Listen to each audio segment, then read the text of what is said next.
Hey there, this is the MoneyBru Show by DJM Design. I'm Daniël-James Berg, and today we're interviewing JB Kellogg from Marketing 360 and Madwire. They're actually an Inc. 5000 company, which is a hard award to get, and they've done it over and over again. In this section, we try Fizzers, which is a South African candy at the end, and we got this little box shipped out to him to try out, and he's been gracious enough to connect. So we've been talking about a whole bunch of different things. Like this session, we're talking about if he was to give himself younger advice to start again, what that would look like, how to scale a company and exit one day, and what that looks like, giving us advice from that perspective. So anyways, check it out. Stay good out there, and we'll see you on the next one. Welcome to the MoneyBru Show. I am here with JB Kellogg from Madwire and Marketing 360. If you haven't seen the first segment, go watch that right now. We talk about faith, the horse and chariot, part of his life and how he's delved into that. In this segment, we're going to talk more about why do you think people go crazy about wanting to make money online? People just don't know they can accomplish what they can do in a company or a corporation or in a business. What is the tension there? And I want to dive really deep into it. It's a long-winded question. We'll try another taste test at the end. JB, what do you think about this whole craze, man? The whole craze of just making money online and my general thoughts on that. My general thoughts on that are, people are always looking for an easy way and an easy path. And I can just tell you it doesn't exist. There's no easy way. And you see all these videos and it's enticing because you think, oh man, it's easy to make money doing this or that. Ultimately, and at least in my opinion, is everything takes hard work, and that's biblical. You have to earn it. You have to put the work into it. And so I think if you're searching because you don't know what to do with your life, that's different. If you're searching for different careers, different opportunities, you want to start an e-commerce store, maybe you want to go into accounting, whatever it is, watching videos for that, try to see if it might be interesting to you, makes sense. But if you're looking for the secret way to become rich, it's not out there. The secret is work hard. That's it, but so many people are blowing money with betting apps and using, betting on sports and trying to make it big. And it's ultimately just leading them to destruction. In my opinion, you have to change your mindset there and, come up with something you're passionate about. You think you can glorify God in and make a difference in, and then learn about it and put in the work. Okay, so this is a really cool workshop we're doing. We are doing a bunch of stuff where it's going to be like an AI workshop, and we have concepts broken down. Like one of the things I like to talk about is data, that you can take it and really simplify all your data and get an answer on where you're leaking or bleeding money or doing things like that. I want to teach you that. I want to go beyond ChatGPT, and I want to engage you with this. So this is a cool book that I'm kind of digesting for you, and I've taken a bunch of courses and YouTube videos and figure out what's the best, simplest for everyday people in business and marketing and in entrepreneurship and things like that. So come check it out. I look forward to seeing you there. We'll make it happen. Cheers. Yeah, like a 10-year, there's a 10-year horizon versus 1 year trying to chase a new shiny thing or opportunity. You can either like make a big impact within an organization, or you're going to go into another organization. But you and I both know, as a business owner, the grass isn't always greener, and sometimes are you okay with the plight that you're going to take on, the burden that is normal in life?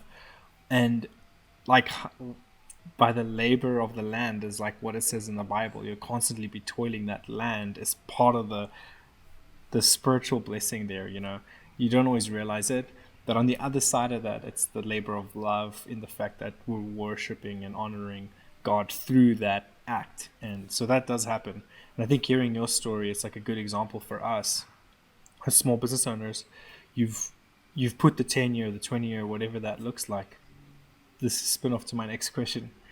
I joke with you at the progress. I said, man, all the amazing entrepreneurs that have come out of Madwire and Marketing 360, some of the entrepreneurs we've never heard about or didn't make it, right? The ones who are still crushing it, and I could see all in the organization. I said, JB, you got to come up with like a certificate program, man, on your way out. Like, here you go, cool. you're a spin-off from the franchise or the brand. What does that look like? Is it, I know you've always been structuring and restructuring over the years. But yeah, there's a lot of videos on Marketing 360. But what do you think about that? And a certificate program, putting in their tenure. My thoughts on that is, we talk about entrepreneurship all the time, and we work with a lot of small businesses. So, we've had a lot of people come through Madwire over the years. We're fairly large in size compared to most companies. And so I think that, you learn a lot while you're here. You work with a lot of different kind of businesses. We serve every different kind of business you could think of as our customer base. Some are small, some are old, some are new. We have contractors, medical, we have e-commerce, we have everything you would see around town. The people here work with those people. And then we're very diverse. We do all different kinds of digital marketing that you could do. And sales is a big component too. So I think, for a business, sales and marketing is critical to success. And so understanding those things is key. But then working with so many different kind of businesses, solving so many problems, I don't think there's any schooling you could go to get the same level of experience so fast, because we're very busy. It's sheer volumes of work. So staying organized and disciplined is important. So people come through here, whether they like it or not, they probably gained a ton of experience. They also learn from other leaders. We have lots of leaders here, some are really good. Some are growing leaders. I've made every mistake in the book. They've seen it. They've learned from it. So, by the time they leave here, I feel like they're probably in as good position as anybody to be successful in terms of starting a business. So. Yeah, it's like the fire makes the diamond or the molten. That's ultimately what's happening in an organization. It's kind of cool. I'm always see the ocean is big enough for everyone. I will go work with different accounts. Oh, wow, cool. The hosting is with 360. That's fun. And I'll just tell the team, let's deep dive this, let's change this, let's work on this. But it's cool to see now that the platform is so open and it's evolved. I think a lot of people don't know that. And other agencies jump on and explore different options. Clients go through different experiences, right? You got to be real and know that times change. And this will spin into the next part. I'll talk a little bit about your agencies wanting to exit and some advice there for mine. But this next taste test we're going to pull out is called a Fizzer. It looks like this. It's a green thing like this. Fizzer. Just open it. I'm sure there's American candy like this. I just don't know. Kind of looks like a taffy.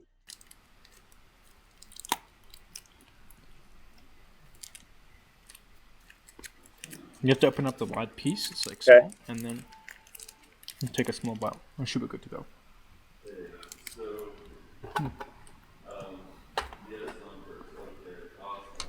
I don't know what taffy is. The thing is, this words like as your teeth. What do you think it's like in American terms? I think it's like taffy, like a hard taffy. I like how it's a little bit sour. Sour is my favorite candy. There you go, with the nail on the head. From 1 to 10, how would you rate this? I like this one probably like an 8. Perfect, awesome. What advice do you have for? Your model is very specific, but what advice do you have for businesses like myself or companies that are small, where I told you we're trying to hit a certain account number and look at partnership or a merger or an exit or strategic alliance or something like that? What are your thoughts there about selling a business? What advice can you give to people?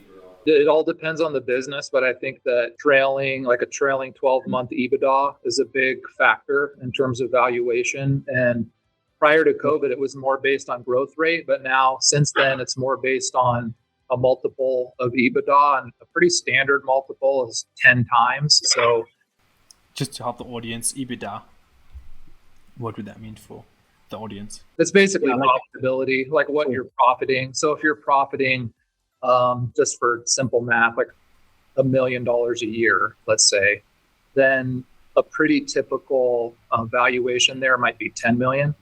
Cool. 5 to 10x multiplier. Yeah, off of the EBITDA, but it has to be, the profit has to be good. 12-month trailing profit. It consistently appears to look like it's going to be that way. And then a big factor with a recurring revenue business is retention. So Your retention has to be pretty good, because otherwise that profit just gets smaller and smaller and smaller each month, unless you're continuing to bring in enough new accounts to replace the accounts that you're losing. So that's a factor as well. So it really depends on the different kinds of businesses out there. They all have a slightly different model. Yeah, and I also noticed that his profit's massive, but when you go and get a house as a small business owner, it's a painful process, because you realize, oh geez, it's all based on my profit and how much I'm keeping. It's an LLC versus an S corp. Just the challenges of that loan process. People don't realize that it's so different to a W-2 salary. Like you said, you need those 12 months or those 2 years. You could do it rapidly in a few months, but you need to do it succession in years to get those higher profit multipliers. So yeah, like even EBITDA is like that whole thing. Earnings before tax and all that jazz. And I definitely see that. I find that people want to know either that they can buy a portfolio, or if you can replace you as a CEO. It seems like you've done that. I don't think most companies can do that. Get their foot off the pedal and forget that the time horizon, it could take 6 to 12, 3 years for an exit where you still have to be there as a CEO or an owner. It blows my mind. I think people think it's so quick, and it's not. You can't just sell your business. It's a long process. It's complicated. Lots of documents. Yeah, no, it's challenging for sure. Cool. Well, that is this episode. We're going to jump into the next section. If you want to check out what it's like to visit JB's younger self and some of us, check out this next episode. I appreciate all of you for watching this and staying tuned. Like, share, subscribe, comment. It really does help us in the algorithm for the episodes. And I'll see you on the social webs. Cheers, everyone.